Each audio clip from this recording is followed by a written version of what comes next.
Childhood trauma and bipolar disorder. Unraveling the origins and overcoming symptoms. Hi, I'm DrTonyWeston. Have you ever wondered why some people develop symptoms that resemble what we now call bipolar disorder? In this series, we're going to explore 5 mental health conditions: schizophrenia, bipolar disorders, major depressive disorder, obsessive compulsive disorder, and alcohol use disorder, and their deep connection to early life trauma.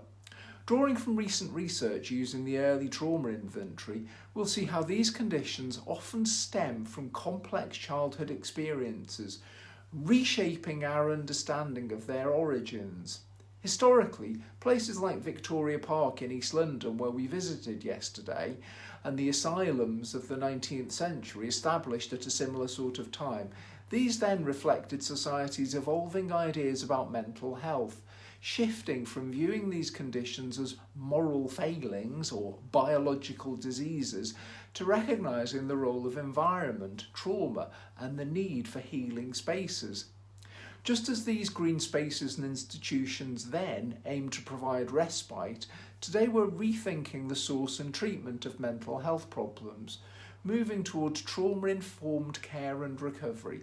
Join me as we uncover how our understanding of mental health has changed, is changing, and how modern approaches can offer new help for people who seek help with mental health problems.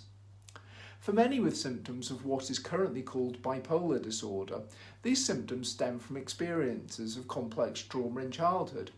Today we're going to explore how early emotional wounds shape our emotional regulation, our attachment styles, and our ability to process normal human emotions, and how that can sometimes result in the development of symptoms like mood swings and extreme emotional highs and lows.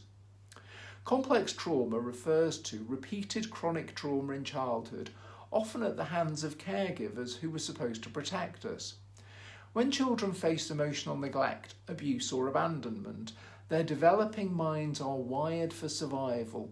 This can mean heightened fight, flight, freeze, or fawn responses, leading to intense emotional shifts. Over time, the inability to process these emotions effectively can look a lot like what we call bipolar disorder. As children, we rely heavily on our attachment relationships to feel secure and loved. When these relationships are unpredictable or harmful, the emotional brain gets stuck in survival mode, unable to regulate or express emotions in a healthy way. This inability to stabilise moods can result in wild emotional swings that later mimic bipolar disorder. Childhood trauma can leave us emotionally dysregulated, highly sensitive to rejection, and unable to process normal human emotions.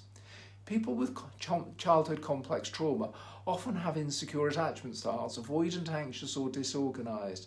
These attachment styles make relationships and emotional balance challenging.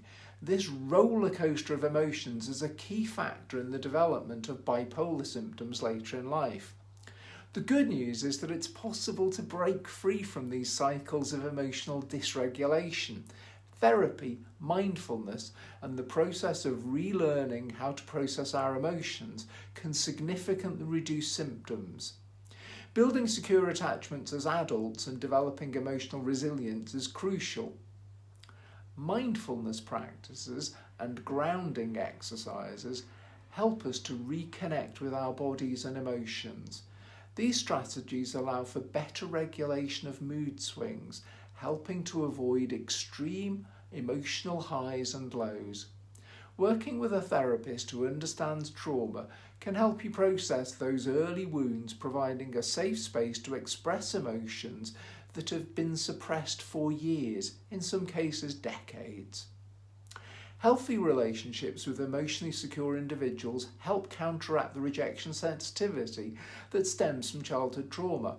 By learning how to cultivate trust and emotional intimacy, you build resilience against emotional shifts.